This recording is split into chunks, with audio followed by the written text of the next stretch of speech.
How are you? Today we want to continue with our parts of speech. Now you already know that there are 8 recognized parts of speech in English, and they are adjectives, preposition, conjunction, interjection, noun, pronoun, verb, and adverb. Now let's take them one after the other. You have this already. I sent it to you. Now let's begin from nouns. Let's look at it from the bottom. Noun. What is a noun? A noun is the name of a person, place, thing, or idea. A noun is a naming word. Examples: Emily, forest, table, joy. A noun is the name of a person, animal, place, things, or idea. So you see, when we talk about names of anything, we're talking about nouns. Now let's look at pronouns. A pronoun takes the place of a noun in a sentence. A pronoun is a word used in the place of a noun.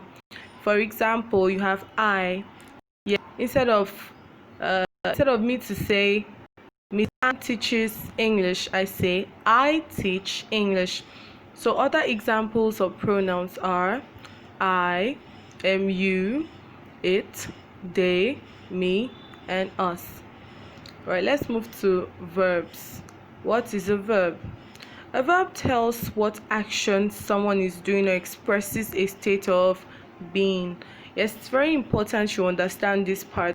Most times, we often believe that verbs only connote action, or verbs only deal with what? Action. But it's not so. Not all verbs express an action. Okay? Sometimes you find a verb, but the verb does not contain any work, does not contain any action. What kind of verb is that? Maybe the verb expresses a state of being, or even performs other functions, like in the case of the modal verbs that shows modality. So that is that. Now let's look at the examples of a verb.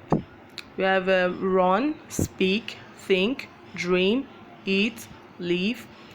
But I'm very sure you're asking one question within you now, that okay, so where are those verbs that does not actually contain actions? Of course, we are going to take each of these parts of speech one after the other, but this is just a way of getting to know what each of them actually means and what each entails.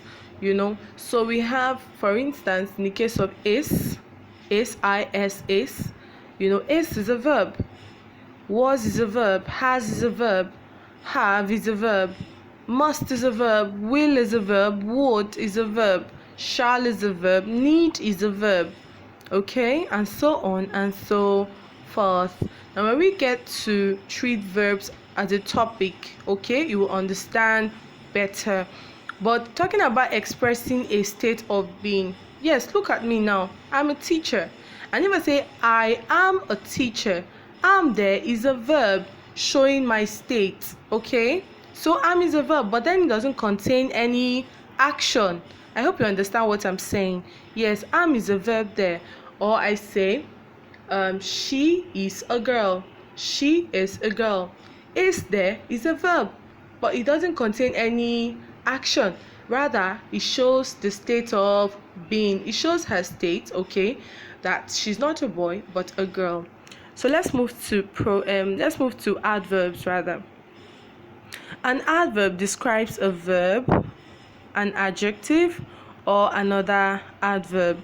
It tells us how, when, where, or to what extent. Yes, let me analyze this definition so that you understand better. An adverb describes a verb. Now when I walk, walking is a verb, okay? And then when I say Miss Ann walks slowly, that modifies the action of my walking. Is that not so?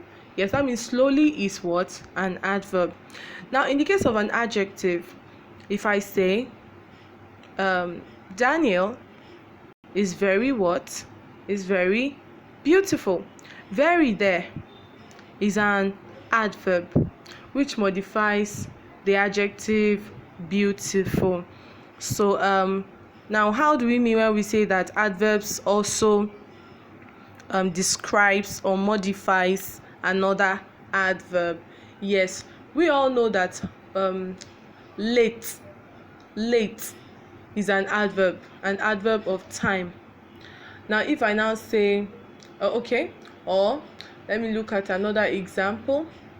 Now we said okay, very is an adverb and late is an adverb. Yes, so if I now say that John is very late, okay, John is very late, that very there is an adverb. Late too is an adverb, so it is what? It is describing the adverb. Now examples of adverbs are slowly, loudly, quickly, and so on. But you must bear in mind that adverbs tells us how, when, where, to what extent, how frequent, the reason for an action, the purpose of an action, the duration of an action, the time of an action, and so on and so forth. I believe you understand all I've explained under adverbs. Now let's move to adjectives. An adjective describes a noun or a pronoun. An adjective is a word that qualifies a noun. An adjective is a word which qualifies a what? A noun. What is a noun? You already know. A name, for instance, Miss Anne, or let's say Nathan. Okay, I will say Nathan is a tall boy, or Nathan is tall. Tall there is telling us about Nathan, is describing Nathan. So definitely tall is an adjective. Any word that describes a noun or a pronoun, qualifies a noun or a pronoun, is an adjective. Now if you say the water is cold, or I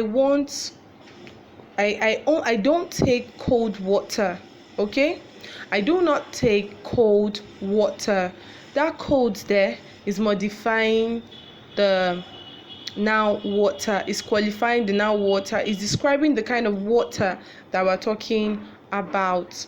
So other examples are happy, young, little, and so on. Like when you said the little girl has a pink hat. Okay, now let's move to preposition. A preposition describes a relationship between a noun or pronoun and another word in the sentence. Yes, right now I am sitting on a chair, okay, and the relationship between me and the chair is what? Is on, because I'm not under the chair. Okay, now I'm staring at a burglary right now. The relationship between my eyes, okay, and the action I'm performing and the burglary is at. Do you understand? So we have our examples: at, on, in, across, beside, and so on. So a sentence is here: I left my keys on the table for you. So both on and for are prepositions. Let's move to conjunction. Yes, what is a conjunction? A conjunction joins words or sentences together. As the name implies, conjunct, okay? A conjunction joins. A conjunction links. A conjunction joins words or sentences together in sense. Examples: and, yet, but, because. Let's look at a sentence to make it more explanatory. I was hot and tired, but I still finished the race. Now you can see I was hot is a sentence, is a simple sentence, and it has been linked with and. Okay, that means I am tired and I was hot, okay, has been linked with the coordinating conjunction and. And then we also have another coordinating conjunction linking yet another sentence again there. So when we treat conjunctions as a topic, you will understand better, as there are different types of conjunctions, and then when we use them to form sentences, those sentences have their different names, okay, what we call them. So I hope you do understand what conjunctions are. A conjunction joins, a conjunction links. You need to understand this, okay? Because right now we are only introducing parts of speech. We're still going to take them one after the other. We're still going to treat them severally. So let's look at finally, let's look at interjection. Interjection, as you know, is also called exclamation.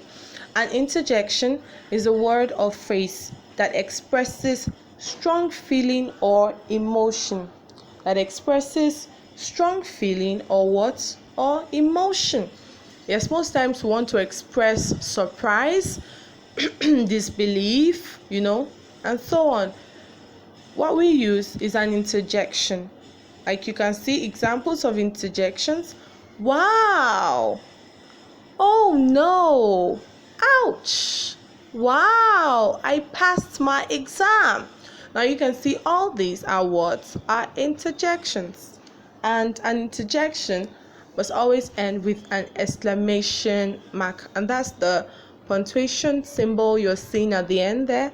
It's called an exclamation mark. So with that, we come to the end of the class. Parts of speech. There are 8 parts of speech in English. We have noun, pronoun, verb, adverb, adjective, preposition, conjunction, and interjection.